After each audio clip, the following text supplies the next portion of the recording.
Baik,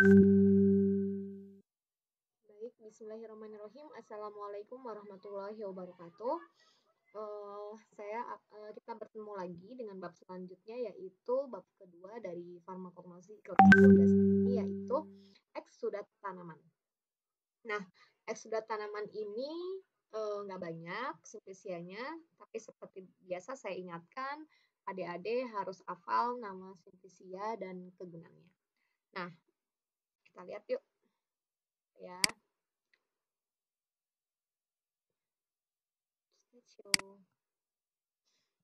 Nah, apa itu eksudat? Eksudat itu adalah isi sel yang secara spontan keluar dari tanaman atau isi sel dengan cara tertentu dikeluarkannya dari sel atau zat-zat nabati lainnya yang dengan cara tertentu dipisahkan dari tanamannya dan belum berupa zat kimia murni. Ya. Lalu eksudat tanaman yang kita akan pelajari ini adalah jenis-jenisnya: satu, Balsamum peruvianum; dua, Benjoinum; tiga, Chrysarobinum; empat, Gumi Acaciae; lima, Opium; enam, Papainum; tujuh, Tragacantha. Jadi di pertemuan ini kita punya waktu kurang lebih 5 kali pertemuan, nggak apa-apa karena memang kita jatah waktu lumayan baik ya, kita pelan-pelan aja. Nanti dibagi beberapa pertemuan, nggak sekaligus, biar kalian semua hafal dengan baik. Nah, eh, nanti kita bagi-bagi ya dari jenis ekstrak ini per pertemuan berapa kita pelajari. Nah, saya ingatkan kembali bahwa adik-adik harus apa nama simplisia, nama lainnya, dan penggunaannya untuk apa ya. Karena ini memang sangat penting gitu kalau kalian misalnya dulu sih ada ujian kompetensi ya, wajib hafal seperti itu. Nah, kita lihat Balsamum peruvianum. Nah, ini Balsamum peruvianum ini nama lainnya adalah balsam Peru. Nama tanaman asalnya adalah Myroxylon pereire ya, atau roile, dan keluarganya adalah Papilanaceae.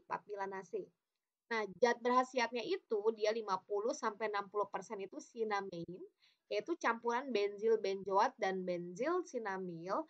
Kemudian 20-30% itu adalah damar. Kemudian lagi ada asam benzoat, asam sinamat. Kandungan dari balsam peruvianum lagi ini adalah vanilin dan perofinol.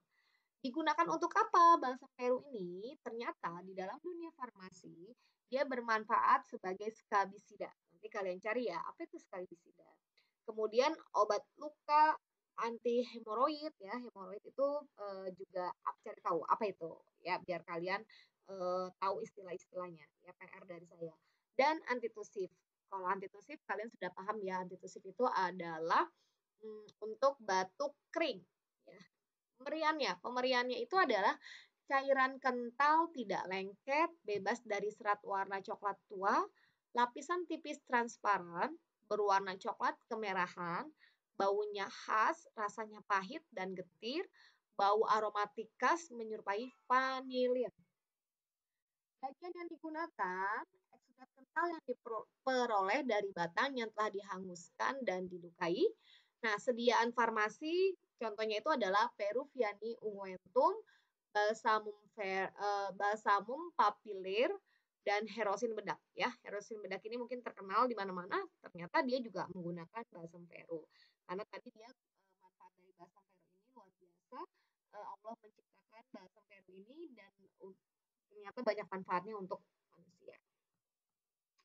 Yang kedua kita belajar benjoinum. Benjoinum ini nama lainnya adalah kemenyan Sumatera, atau nama lainnya adalah kemenyan atau benzu. Jadi kalau kalian taunya dulu kemenyan itu adalah untuk dunia perdukunan. Sesungguhnya ternyata Allah menciptakan tanaman ini banyak manfaatnya ya, nanti kita lihat ya. Nah, nama tanaman asalnya apa? Sriracha benzoin atau dryender, kemudian Sriracha parallelonurus atau Perkins, dan keluarga dia adalah Styraceae ya.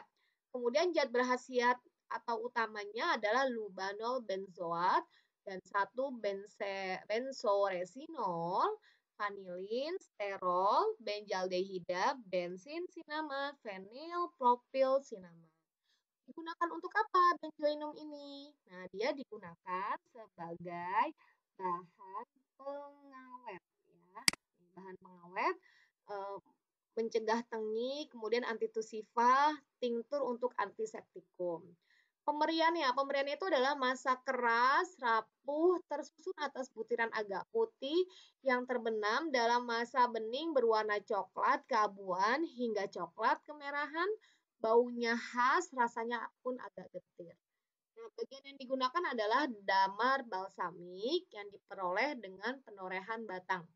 Contoh sediaan farmasinya adalah Benjus tinctura. Jadi sudah paham ya, kemenyan ini bukan hanya tentang perdukunan ya, tapi di dalam manfaatnya di dunia farmasi sangat bermanfaat lagi, terutama sebagai bahan pengawet, antitusifa, dan baunya kan tuh luar biasa wangi banget ya kemenyan itu.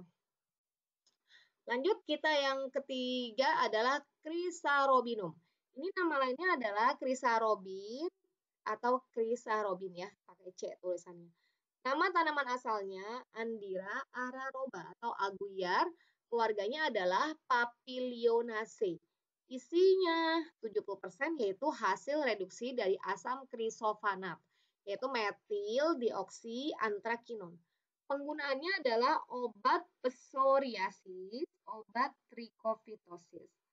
Pemberiannya adalah sebruk hablurenik ringan, warna kuning atau coklat kekuningan dan gak berbau dan tidak berasa.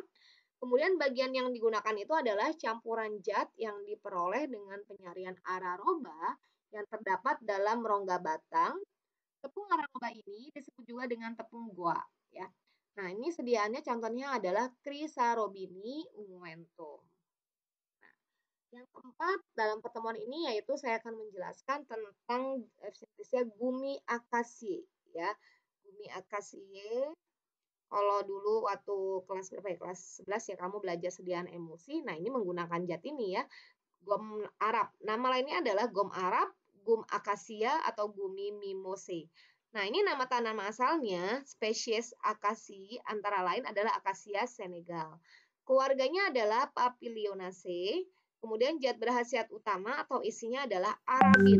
Arabin ini yaitu garam kalium, kalsium, dan magnesium dari asam arabinat yang tersusun atas arabinosa, rhamnosa, galaktosa, dan asam aldobionat, enzim dari tipe oksidase. Nah, penggunaannya sebagai suspending agent, emulgator, perekat pil, basil, trokisi, dan tablet. Pemberiannya hampir nggak berbau, nggak ada baunya ya, gumi akasi ini. Rasanya tawar seperti lendir. Bagian yang digunakan yaitu eksudat gom kering yang diperoleh dari batang dan dahan. Nah, kita bagi untuk pertemuan pertama sampai gumi akasi aja ya. Jadi selanjutnya pertemuan selanjutnya ada opium, ada karika papaya. Sekian dari saya, kurang lebihnya mohon maaf. Assalamualaikum warahmatullahi wabarakatuh.